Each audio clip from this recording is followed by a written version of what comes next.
চলছে সারা বাংলা জুড়ে। বিজেপির একজন এমএলএ অসীম সরকার, সে আমাদের পবিত্র ধর্মগ্রন্থ কোরআন শরীফের বিরুদ্ধে বিভিন্ন রকমের কটূক্তি এবং বিভিন্ন রকমের খারাপ ভাষা প্রয়োগ করার কারণে আজ সারা বাংলা কিন্তু জেগে উঠেছে।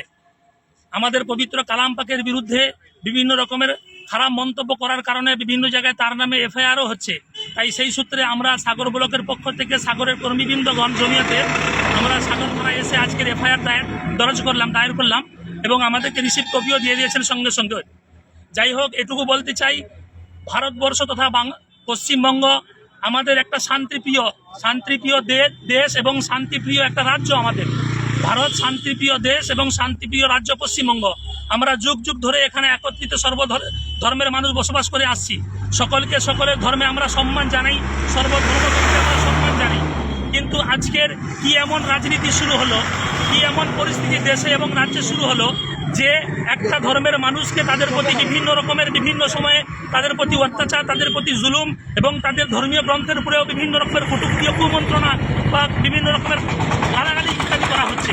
এটা আমরা মুসলমান কোনোদিন বরদাস্ত পূর্বে করিনি এবং আগামী তো আমরা কোনোদিন করব না। তাই আজকের আমরা প্রাথমিকভাবে এফআইআর দরজ করলাম।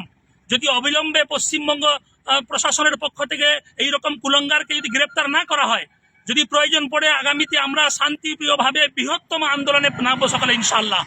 আমরা আজকের জমিয়তের কর্মীবৃন্দ সকলে প্রতিজ্ঞাবদ্ধ হচ্ছি, যদি এই কুলঙ্গারকে অবিলম্বে গ্রেপ্তার না করা হয় তাহলে আমরা প্রয়োজনীয় শান্তিপ্রিয়ভাবে পথ অবরোধ করতে পারি এবং আন্দোলনেও নামতে পারি। সেই জন্য আমি সকলের কাছে, দেশবাসী, রাজ্যবাসী সকলের কাছে পেগাম বা বার্তা দিতে চাই যে শান্তিপ্রিয়ভাবে আমরা সকলে কানে কান মিলিয়ে হিন্দু, মুসলিম, জৈন, খ্রিস্টান সকলেই মহব্বতের সঙ্গে ভাই ভাই হয়ে যেমন আমরা রয়েছি, থাকবো, এইটুকু আশা রেখে আজকের এই ছোট্ট বার্তা সমাপ্ত করলাম। আসসালামু